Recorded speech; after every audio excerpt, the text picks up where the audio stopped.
வணக்கம். இன்றைய முக்கிய செய்திகள். புதுச்சேரி மாநிலம் காரைக்கால் மாவட்டத்தில் சாலை விபத்துகளை கட்டுப்படுத்த போக்குவரத்து போலீசார் பல்வேறு நடவடிக்கைகளை எடுத்து வருகின்றனர். அந்த வகையில் இன்று போக்குவரத்து போலீசார் வாகன சோதனையில் ஈடுபட்டனர். அப்பொழுது சாலையில் பொதுமக்களுக்கு இடையூறாக ரேஸ் ஓட்டியவர்கள், ஓட்டுநர் உரிமம் இல்லாமல் இயக்கப்பட்ட வாகனங்கள் உள்ளிட்ட விலை உயர்ந்த 23 இருசக்கர வாகனங்களை போக்குவரத்து போலீசார் பறிமுதல் செய்து போக்குவரத்து காவல் நிலையத்துக்கு கொண்டு வந்தனர். இதனையடுத்து பொதுமக்களுக்கு இடையூறாக வாகனம் ஓட்டிய வாகன ஓட்டிகளுக்கு அபராதம் விதிக்கப்பட்டு எச்சரிக்கை செய்து அனுப்பி வைக்கப்பட்டது. முன்னதாக பொதுமக்களுக்கு இடையூறாக வாகனம் ஓட்டிய இளைஞர்கள் சாலையில் பாதுகாப்பாக செல்வதாகவும் பொதுமக்களுக்கு இடையூறு செய்யாமல் வாகனம் ஓட்டுவதாகவும் காவல்துறையினரிடம் உறுதிமொழி எடுத்துக் கொண்டார்கள்.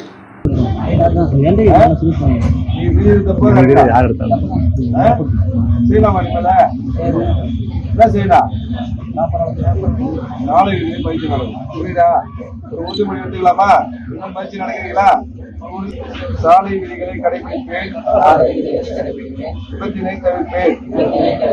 எனக்கு 18 வயது நிறைந்த பிறகு கட்டாயம் ஓட்டுநர் உரிமம் பெற்று வாகனத்தை ஓட்டுவேன். தலைக்கவசம் அணியாமல் இருசக்கரம் வாகனம் ஓட்ட மாட்டேன். வாகனம் ஓட்ட மாட்டேன். சீட் பெல்ட் அணியாமல் வாகனத்தை ஓட்ட மாட்டேன். இருசக்கர வாகனத்தில் இருவருக்கு மேல் பயணம் செய்ய மாட்டேன். சிக்னல் விளக்குகள் மற்றும் சாலை குறியீடுகளை மதித்து நடப்பேன். பேருந்தில் வழியில் நின்று பயணம் செய்ய மாட்டேன். ஓடும் பேருந்தில் இறங்கவோ ஏறவோ மாட்டேன். ஆம்புலன்ஸ் தீயணைப்பு வாகனங்களுக்கு வழி கொடுத்து நடப்பேன். மருத்துவமனை, பள்ளி மற்றும் கிரிக்கெட் அசோசியேஷன் ஆஃப் பாண்டிச்சேரி சரித்திரத்தில் மகுடம் வைத்தாற்போல் ஒரு சிறப்பான நிகழ்வு. பாண்டிச்சேரி பிரீமியம் லீக் இந்திய கிரிக்கெட் கட்டுப்பாட்டு வாரியம் அனுமதி அளித்து பல அசோசியேஷன்கள் நடத்தி வரும் பிரீமியர் லீக் போட்டிகள் இப்பொழுது புதுச்சேரி மண்ணிலும் நடைபெற உள்ளது. White town gents, Villianur Mohit kings, Ossudu accord warriors, Karaikal knight riders, Mahe Mechalo strikers, Yanam royals என 6 அணிகள் பங்கு பெறுகின்றன. இந்த போட்டிகள் துத்திப்பட்டு சிஎம் ஸ்டேடியமில் ஆகஸ்ட் 5 முதல் 23ஆம் தேதி வரை பகல் இரவு ஆட்டமாக மின்னொளியில் நடைபெற உள்ளது. நேற்று 2:45 மணிக்கு நடைபெற்ற முதல் போட்டியில் காரைக்கால் நைட் ரைடர்ஸ் அணியும் மாஹே மெக்கலோ ஸ்ட்ரைக்கர்ஸ் அணியும் மோதின. டாஸ் வென்ற மாஹே மெக்கலோ ஸ்ட்ரைக்கர்ஸ் அணி ஃபீல்டிங் செய்ய முடிவு செய்தது. முதலில் ஆடிய காரைக்கால் நைட் ரைடர்ஸ் அணி 20 ஓவர்களில் 7 விக்கெட் இழந்து 140 ரன்கள் எடுத்தது. தொடர்ந்து ஆடிய மாஹே மெக்கலோ ஸ்ட்ரைக்கர்ஸ் அணி 15.3 ஓவர்களில் 5 விக்கெட் இழந்து 141 ரன்கள் எடுத்து 5 விக்கெட் வித்தியாசத்தில் வெற்றி பெற்றது. அதிரடியாக ஆடி 17 பந்துகளில் 40 ரன்கள் அடித்த மாஹே மெக்கலோ ஸ்ட்ரைக்கர்ஸ் அணியின் ராகவன் ஆட்டநாயகன் விருது பெற்றார். நேற்றிரவு 7 மணிக்கு தொடங்கிய போட்டியில் வில்லியனூர் மோஹித் கிங்ஸ் அணியும் ஊசுடு அக்கார்ட் வாரியர்ஸ் அணியும் மோதின. டாஸ் வென்ற வில்லியனூர் மோஹித் கிங்ஸ் ஃபீல்டிங் செய்ய முடிவு செய்தது. முதலில் ஆடிய ஊசுடு அக்கார்ட் வாரியர்ஸ் அணி 19 ஓவர் முடிவில் அனைத்து விக்கெட்டுகளையும் இழந்து 131 ரன்கள் எடுத்தது. தொடர்ந்து ஆடிய வில்லியனூர் மோஹித் கிங்ஸ் அணி 12.2 ஓவர்களில் 3 விக்கெட் இழந்து 134 ரன்கள் எடுத்து 7 விக்கெட் வித்தியாசத்தில் வெற்றி பெற்றது. அதிரடியாக ஆடி 48 பந்துகளில் 51 ரன்கள் அடித்த வில்லியனூர் மோஹித் கிங்ஸ் அணியின் மோஹித் காலே ஆட்டநாயகன் விருது பெற்றார். சிறப்பு விருந்தினர்களாக சட்டமன்ற உறுப்பினர் ராமலிங்கம், மோஹித் கன்ஸ்ட்ரக்ஷன் உரிமையாளர் ரவிக்குமார் அவர்களும், கிரிக்கெட் அசோசியேஷன் ஆஃப் பாண்டிச்சேரி முன்னாள் கௌரவ செயலாளர் சந்திரன் அவர்களும், காரைக்கால் மாவட்ட அணியின் முன்னாள் செயலாளர் கருப்பசாமி அவர்களும் கலந்து கொண்டு பரிசுகளை வழங்கிக் கொண்டார்கள்.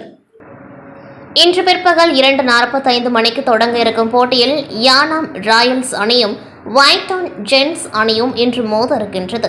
இந்த போட்டியை காண 3500க்கும் மேற்பட்ட ரசிகர்கள் திரளாக வந்தனர். புதுச்சேரி வரலாற்றில் ஒரே இடத்தில் நடக்கும் விளையாட்டுப் போட்டியில் இத்தகைய ரசிகர்கள் திரளாக வருவது இதுவே முதல் முறையாகும். புதுச்சேரி ஸ்ரீ மணக்குள விநாயகர் கோவிலில் 64ஆம் வருட பிரம்மோற்சவ விழா கொடியேற்றத்துடன் தொடங்கியது. புதுச்சேரி ஸ்ரீ மணக்குள விநாயகர் இந்து சமய அறநிலைத்துறையின் கீழ் ஆளுமைக்குட்பட்டது. 64ஆம் வருட பிரம்மோற்சவ விழா மிக சிறப்பாக கொடியேற்றத்துடன் தொடங்கியது. ஆகஸ்ட் 9ஆம் தேதி முதல் செப்டம்பர் 1ஆம் தேதி வரை சிறப்பாக விழா நடைபெறுகின்றது. இந்நிகழ்ச்சியின் சிறப்பு விருந்தினராக வழக்கறிஞர் மருதுபாண்டி கலந்து கொண்டு சுவாமி தரிசனம் செய்தார். விழா ஏற்பாட்டினை கோவில் நிர்வாக அதிகாரி பழனியப்பன் செய்திருந்தார். உடன் தேவஸ்தான அர்ச்சகர்கள் கணேஷ் சிவாச்சாரியார், ஸ்ரீனிவாச குருக்கள், நாகராஜன் சிவாச்சாரியார் மற்றும் ஆலய ஊழியர்கள் கலந்து கொண்டார்கள்.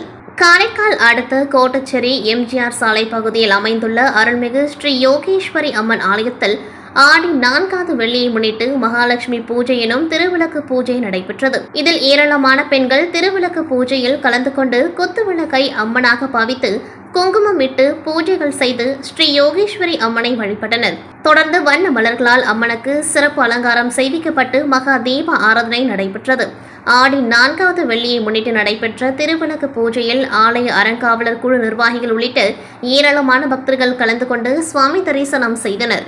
காரைக்காலில் நகராட்சி மற்றும் கொம்யூன் பஞ்சாயத்து ஊழியர்களுக்கு நிலுவையில் உள்ள ஊதியத்தை வழங்க வலியுறுத்தி 100க்கும் மேற்பட்ட நகராட்சி ஊழியர்கள், கொம்யூன் பஞ்சாயத்து ஊழியர்கள் மாவட்ட ஆட்சியர் அலுவலகம் முன்பு முற்றுகை போராட்டத்தில் ஈடுபட்டதால் பரபரப்பு ஏற்பட்டது. புதுச்சேரி மாநிலம் காரைக்கால் மாவட்டத்தில் நகராட்சி மற்றும் கொம்யூன் பஞ்சாயத்து ஊழியர்களுக்கு அரசு நேரடியாக ஊதியம் வழங்க வேண்டும் என்றும், நிலுவையில் உள்ள ஊதியத்தை உடனடியாக வழங்க வேண்டும் போன்ற பல்வேறு கோரிக்கைகளை வலியுறுத்தி 100க்கும் மேற்பட்ட காரைக்கால் நகராட்சி மற்றும் கொம்யூன் பஞ்சாயத்து ஊழியர்கள் மாவட்ட ஆட்சியர் அலுவலகத்தை நோக்கி பேரணியாக சென்று முற்றுகை போராட்டத்தில் ஈடுபட்டனர். அப்பொழுது முற்றுகை போராட்டத்தில் ஈடுபட்ட காரைக்கால் நகராட்சி மற்றும் கொம்யூன் பஞ்சாயத்து ஊழியர்களை போலீசார் தடுத்து பேச்சுவார்த்தை செய்தனர். ஆனால் அவர்கள் அங்கிருந்து கலைந்து செல்லாததால் முற்றுகை போராட்டத்தில் ஈடுபட்ட 100க்கும் மேற்பட்ட நகராட்சி மற்றும் கொம்யூன் பஞ்சாயத்து ஊழியர்களை போலீசார் கைது செய்தனர். காரைக்காலில் கல்வித்துறை சார்பில் அரசு பள்ளிகள் மற்றும் அரசு உதவி பெறும் பள்ளிகளில் பயிலும் மாணவ மாணவிகளுக்கு இலவச மடிக்கணினி வழங்கும் துவக்க விழா இன்று காரைக்கால் மாவட்டத்தில் நடைபெற்றது. குடிமைப்பொருள் வழங்கல் மற்றும் நுகர்வோர் விவகாரங்கள் துறை அமைச்சர் திருமுருகன் அவர்கள் தலைமையிலும் காரைக்கால் மாவட்ட ஆட்சியர் முனைவர் மணிகண்டன் முன்னிலையிலும் இந்நிகழ்வின் துவக்க விழா கோட்டுச்சேரியில் அமைந்துள்ள வஉசி அரசு மேல்நிலைப் பள்ளியில் நடைபெற்றது.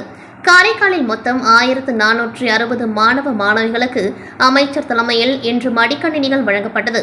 இந்நிகழ்வில் அமைச்சர் அவர்கள் மடிக்கணினிகளை மாணவர்களுக்கு வழங்கி பேசுகையில், 2 தினங்களுக்கு முன்பு முதல்வர் அவர்களால் புதுவையில் இத்திட்டம் தொடங்கப்பட்டது எனவும், முதல்வர் அவர்களால் 2013இல் வாக்குறுதி அளித்ததன் அடிப்படையில் 2014-15ஆம் ஆண்டில் அனைத்து மாணவர்களுக்கும் மடிக்கணினி அளிக்கப்பட்டது என்றும், புதுவை காரைக்கால் சேர்த்து 15,200 மாணவ மாணவிகளுக்கு மடிக்கணினி வழங்கப்படுகின்றது எனவும், இதன் மதிப்பு 27,000 ரூபாய் ஆகும் எனவும், இந்த தரமான லேப்டாப்பை முதல்வர் அவர்கள் வழங்கியது பாராட்டுக்குரியது என்றும், மாணவர்கள் இதை பயன்படுத்தி தங்கள் கல்வி தரத்தை உயர்த்திக் கொள்ள வேண்டும் எனவும், வாழ்வில் முன்னேற வேண்டும் எனவும் தெரிவித்தார்கள். இந்நிகழ்ச்சியில் மேல்நிலை கல்வி துணை இயக்குநர் ராஜேஸ்வரி, பள்ளியின் துணை முதல்வர் கனகராஜ் மற்றும் ஆசிரியர் பெருமக்கள், பெற்றோர்கள், மாணவ மாணவிகள் இந்நிகழ்வில் கலந்து கொண்டு சிறப்பித்தார்கள். புதுச்சேரியில் கடந்த 2 தினங்களாக மாலை நேரத்தில் பலத்த காற்று மற்றும் இடி மின்னலுடன் கனமழை பெய்து வருகின்றது. நேற்றிரவு பெய்த கனமழையால் புதுச்சேரி நகரம் முழுவதும் வெள்ளக்காடாக காட்சியளித்தது. இதேபோன்று கிராமப்புறங்களில் அதிக அளவு கனமழை கொட்டி தீர்த்ததால் பொதுமக்கள் கடுமையாக பாதிக்கப்பட்டனர்.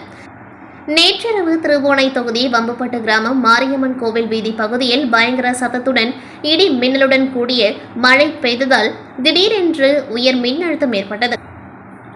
இதனால் அந்த பகுதியில் உள்ள வீட்டிலிருந்த வீடுகளில் இருந்த 20 டிவிகள், 50 ஃபேன், 20 ஃப்ரிட்ஜ், 50க்கும் மேற்பட்ட செட் ஆஃப் பாக்ஸ், 20க்கும் மேற்பட்ட ஏசி, இண்டக்ஷன் ஸ்டவ், 20க்கும் மேற்பட்ட வாஷிங் மிஷின் என அனைத்து பொருட்களும் சேதமடைந்தது.